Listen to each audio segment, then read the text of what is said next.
मित्रांनो,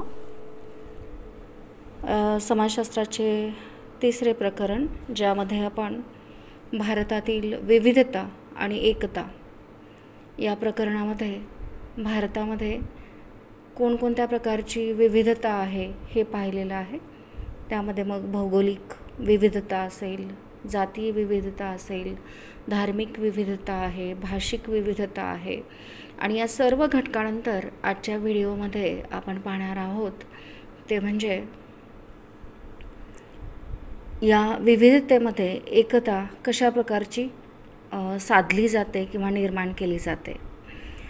डी.पी. सिंघल यांच्या मते प्रदेश, भाषा, धर्म, जात इत्यादींच्या बाबतीत भारतामध्ये अनेक स्वरूपाची भिन्नता आहे, पण या सर्व भिन्नतेमध्येही एकसंगता आपल्याला आढळते, ज्यामुळे राष्ट्राची बांधणी आणि पुनर्बांधणी होण्यास मदत होते। आता त्यामध्ये आपण कशा प्रकारे एकता वेगवेगळ्या घटकामध्ये साधली जाते हे आपण पाहणार आहोत। तर त्यामध्ये पहिला घटक आहे तो म्हणजे भौगोलिक एकता। आपला देश हा भौगोलिकदृष्ट्या चांगल्या प्रकारे एकात्म आहे। प्राचीन काळात आपल्या देशास भारतवर्ष असे संबोधले जात होते, ज्याच्या उत्तरेस हिमालय पर्वत, दक्षिणेला हिंदी महासागर, पश्चिमेला अरबी समुद्र, पूर्वेला बंगालचा उपसागर आहे। तसेच त्याच्या चारही बाजूस 4 धाम आहेत। उत्तरेकडे केदारनाथ आणि बद्रीनाथ, दक्षिणेला रामेश्वरम, पूर्वेला जगन्नाथपुरी आणि पश्चिमेला द्वारका। यावरील सर्व भूप्रदेशाला भारतवर्ष असे म्हटले जात होते। भारत ही सर्व भारतीयांची मातृभूमी आहे। ही भावना प्राचीन काळापासून भारतीयांच्या मनात आहे। हीच भावना हाच राष्ट्रीय एकात्मतेचा आज आधार बनलेली आहे। त्यानंतरचा घटक आहे तो म्हणजे वांशिक एकता। भारतात विविध वंश व उपवंश असले तरी काळाच्या ओघात परस्परामध्ये ते आता मिसळून गेलेले आहेत। त्यामुळे भारतात वंशभेद आज दिसून येत नाहीत, त्यामुळे वांशिक संघर्षही आढळून येत नाही। ही स्थिती वांशिक एकतेची निदर्शक आहे। त्यानंतरचा घटक आहे तो म्हणजे धार्मिक एकता। भारत हा बहुधर्मीय समाज आहे। जगातील प्रमुख धर्मांचे अनुयायी इथे राहतात।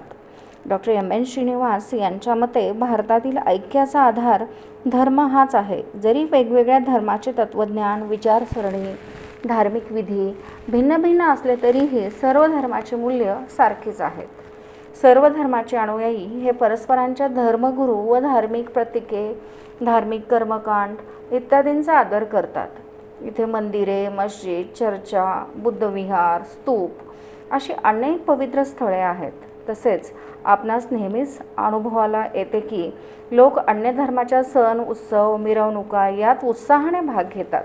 बघा ना, आज ईद आहे आणि कोरोनामुळे जरी ईद मुस्लिम धर्मियांची लोक बाहेर येऊन साजरी करू शकत नसले तरीही आज बरेच हिंदू धर्मीय सुद्धा मुस्लिम धर्मियांच्या घरी जाऊन त्यांना शुभेच्छा देत आहेत।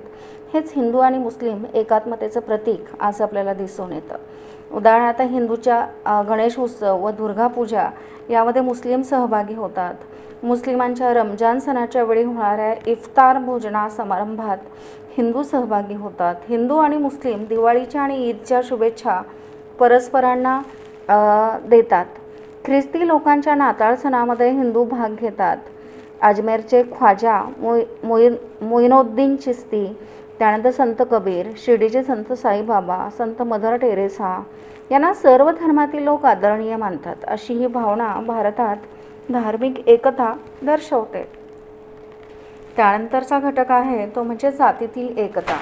भारतात जरी जातींची विविधता असली तरी भारतात संघर्ष निर्माण झालेला दिसत नाही। वेगवेगळ्या जाती इथे गुण्यागोविंदाने राहत असलेल्या आपल्याला दिसून येतात।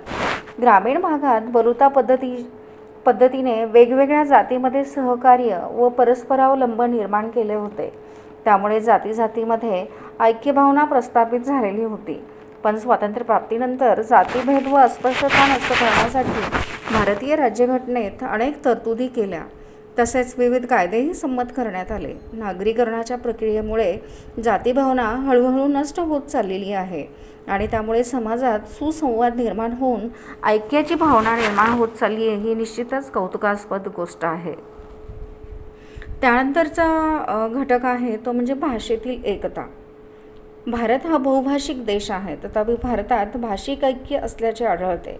निरनिराळ्या भाषा बोलणारे लोक भारतात प्राचीन काळापासून भाषिक संघर्ष न करता गुण्यागोविंदाने राहत आलेले आहेत. हिंदी ही भारताची राष्ट्रभाषा आहे व इंग्रजी ही प्रशासनात व शिक्षणाचे माध्यम म्हणून वापरली जाते.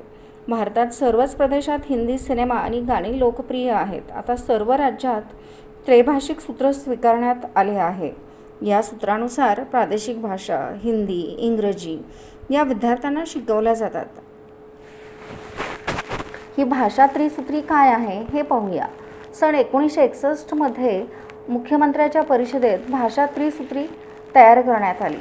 कोठारी समितीने या त्रिसूत्रीचे परीक्षण करून शिफारशी केल्या. या योजनेनुसार शिफारस करण्यात आलेल्या 3 भाषा पुढीलप्रमाणे, जसं आत्ता आपण पाहिलं. पहिली भाषा आहे ती म्हणजे प्रादेशिक किंवा ज्याला आपण मातृभाषा म्हणतो. दुसरी भाषा आहे इंग्रजी किंवा आधुनिक भारतीय भाषा, हिंदी किंवा इंग्रजी. तिसरी भाषा आहे इंग्रजी किंवा आधुनिक भारतीय भाषा. हिंदी भाषिक राज्यामध्ये इंग्रजी किंवा आधुनिक भारतीय भाषा ही दुसरी भाषा म्हणून अभ्यासली जात नाही. भारतातील बहुतांश राज्यामध्ये त्रिसूत्री लागू करण्यात आली आहे. त्रिसूत्रीच्या अर्थपूर्ण अंमलबजावणीसमोर आव्हाने कायम आहेत. त्रिसूत्री लागू केली आहेत अशी राज्ये कोणती हे आता आपण नंतर पाहूया. आज तुम्ही मातृभाषाऐवजी ग्रहभाषा ही सुद्धा संज्ञा वापरू शकता. ग्रहभाषा ही संज्ञा विशेषतः वैवाहिक जोडीदार विविध भाषिक पार्श्वभूमीचे असतील तेव्हा वापरली जाते. त्यानंतरचा घटक आहे तो म्हणजे राजकीय एकता. राष्ट्रीय एकात्मता टिकवून ठेवण्यासाठी राजकीय एकात्मता आवश्यक आहे. स्वातंत्र्यप्राप्तीनंतर आपण संघराज्य पद्धतीचा स्वीकार केला आहे. श्री भट्टाचार्य यांच्या मते संघराज्य पद्धतीचा स्वीकार हा लोकांच्या प्रादेशिक भावनांना राष्ट्रीय प्रवाहात सामावून घेण्याचे साधन आहे. भारतीय लोकांचा लोकशाही पद्धतीवर विश्वास आहे आणि ते तिचे समर्थन करतात. त्याचबरोबर परकीय आक्रमणाच्या वेळी या राजकीय एकतेचा अनुभव आपणास आलेलाच आहे. 1962 मधील चीनचे आक्रमण किंवा 1965 आणि 1971 मधील पाकिस्तानचे आक्रमण, यावेळेस भारतीय लोक आपली जात, धर्म, पंथ, भाषा हे सर्वत्र विसरून पाकिस्तानचा प्रतिकार करण्यासाठी किंवा चीनचा प्रतिकार करण्यासाठी एकत्र आलेली होती आणि त्यामुळेच हे आपल्याला राजकीय संघटन किंवा राजकीय एकता असल्याचं चित्र आपल्याला दिसून येतं. त्यानंतरचा घटक आहे तो म्हणजे सांस्कृतिक एकता. भारतात जरी सांस्कृतिक विविधता असली तरीही ते पुष्कळ सांस्कृतिक साधर्म्य असून लोकांमध्ये एकता निर्माण करते. संस्कृतीमध्ये कला, साहित्य, परंपरा व जीवनपद्धती तसेच व्यक्ती आणि समूह यांच्याशी निगडीत असलेल्या अनेक घटकांचा समावेश होतो. संस्कृतीमधील हे विभिन्न घटक अंशतः किंवा पूर्णतः लोकांकडून स्वीकारले जातात, तेव्हा त्या संस्कृतीला लोकसंस्कृती असेही म्हणतात. दिवाळी, ओणम, रक्षाबंधन, ईद, नववर्ष, ख्रिसमस यासारखे सण देशभर साजरे केले जातात. हे भारतातील सांस्कृतिक एकतेमुळे शक्य आहे.